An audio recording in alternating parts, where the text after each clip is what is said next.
personally, the fact that when you first started in recruitment, there was no internet and computers.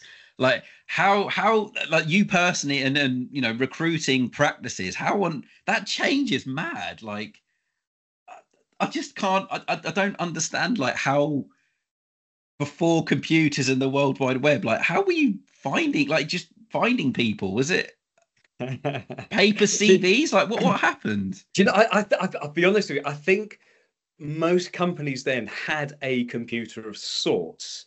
We didn't, and that was, to me, it was.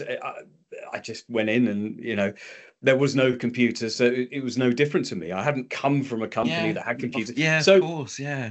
and they had just a filing cabinet with red folders A to Z, and you choose. No one wanted the Z, the X, Y, or Z, because they're all technology companies. But you wanted the big ones. You wanted the S's, the T's, the A's. So you'd grab the folder, all the information's there. It was just, it's like an online database, but just with handwriting, and you just pick up the phone. It's Wow. yeah. I mean, my job after that, there was a computer, thankfully. Yeah, yeah. But I spent more time trying to work out what the computer than actually doing the job itself, because that was a big That's learning curve. yeah, I bet. That's crazy. So back in the day, how many phone calls would you make a day compared to now then? Oh, I mean, things progress. I mean, when you first start in any kind of, especially recruitment, I'll refer to that because that's my area of expertise. You always start out with those cold calls. I mean, we were making 40, 50 a day. If you come across and you manage to get opportunities on, that would be slightly less, because then you'd have to start working on those opportunities and Yeah. understanding how you're going to move forward with those. So, but yeah, nowadays the cold calling's just gone out the window. I mean, it's just not done. I think it's all reputation, word of mouth. Yeah. Um, people know who you are, but unfortunately, not enough people know who Merlin Corp are, which is what we're trying to do at the moment. You've probably seen stuff, or obviously you've seen stuff that Hannah's put out on LinkedIn, and just Yeah. just to try and give us a little bit of a boost. Yeah, no, absolutely. And I think obviously you personally have seen a big change. Merlin Corp have seen a big change. You touched upon when you first started in the licensing space, when they were looking for specific licensing expertise.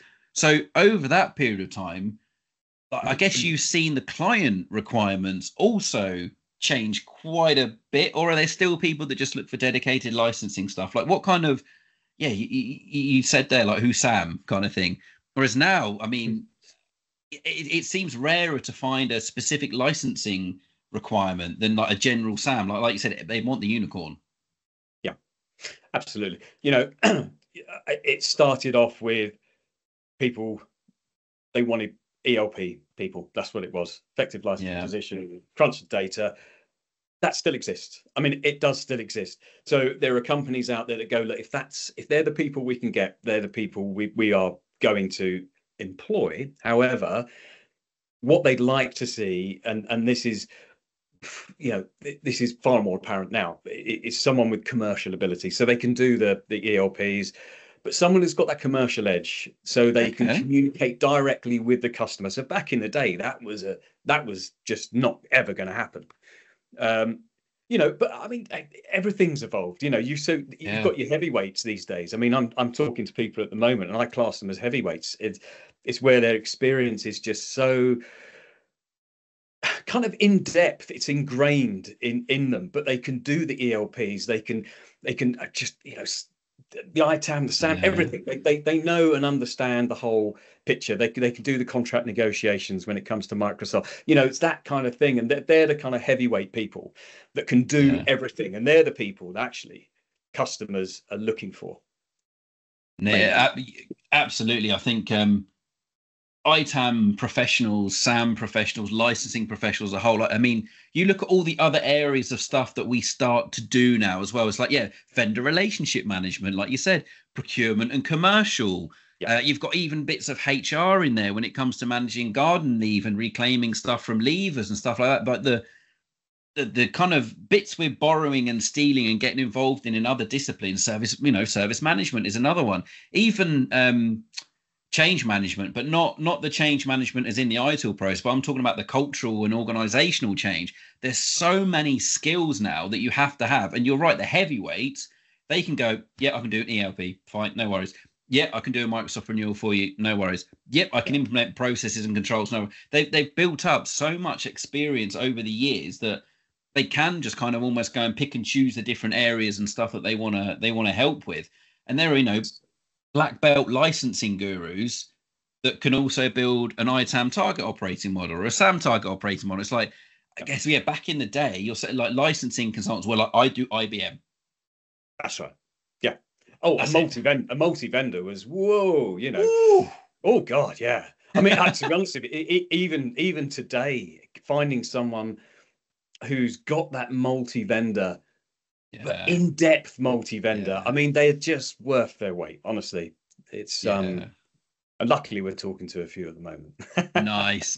And who were the back in the day when you first started, and even now that from a licensing perspective, who are the main vendors licensing perspective that people still ask? Is it the usual suspects, Microsoft, IBM, SAP, Oracle?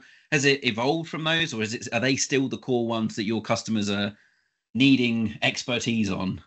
It tends to be the tier one vendors, and you get your Attachmate and your Quest softwares thrown in, and but with you talk to some people as well, and they've got the Microsoft, they might have IBM, and they're really good at that, but they also, I spoke to someone, I think it was last year, they even said to me, oh, they've done ELPs on about 100 different vendors. And I'm like, really? Seriously? That's, just the smaller niche vendors. Right, yeah. But we would never get involved in that. It's just not something we do. But then if you're experienced enough at that level, going into another vendor, most people should be able to take that on and execute it. So if you're a WinZip licensing expert, don't go to Mark, because no one needs WinZip licensing gurus. No. But you know what I find with you mentioned they're the people that you're talking to, the heavyweights that do have that multi-vendor licensing in-depth knowledge. Something that when I was talking to her, because licensing, like, I get it, it's I can help clients with it, etc. But it's really not.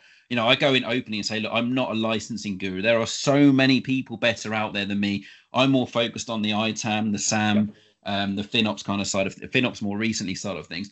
But when I speak to the licensing gurus, the guys and girls that live and breathe licensing, some of them are like openly have said, look, once you kind of understand the niche complexities of a licensing model for vendor X, there's a lot of similarities with vendor Y.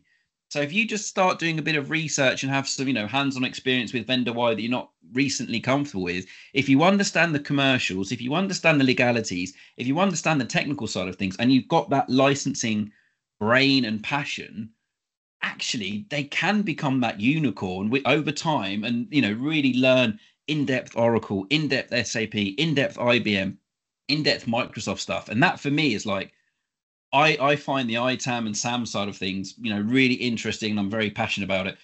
But I can't think of anything worse than going through and having to learn all the intricacies of all these different vendors. You know what I mean? It's like you've really got to be into it, surely, to be a licensing guru. Yeah, it depends on your upbringing in the industry, doesn't it? I think. Yeah, very true. Because we're all guided. We're all guided to a sense, and I know really good licensing people that can do ELPs. They refuse. They rather chop their left arm off. And there are others out there that kind of go, well, I don't want to do that, but the industry's saying, okay, well, the only opportunities out there need that. So I turn my hand to that. But your point about turning your head to, if you can do one vendor, then you surely you can sort of map out another. Again, it comes down to the individual. But I've met and spoken to lots and lots of people over the years that can do that, and they've been tested on it in interviews, and they've pulled it off really well. So it depends on the individual and what upbringing you've had, I suppose. Yeah, and absolutely. So the people that I typically experience that have that multi-vendor in-depth knowledge are the ones that have come from the more technology backgrounds.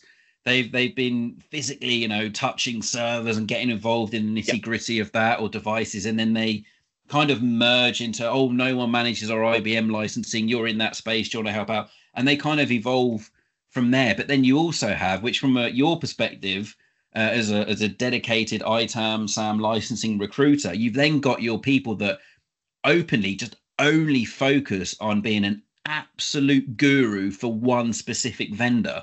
100%. Yeah. And again, you know, we're talking to one or two people like that at the moment, and there's nothing they don't know about these vendors. Yeah. And it's extraordinary. Their knowledge is incredible.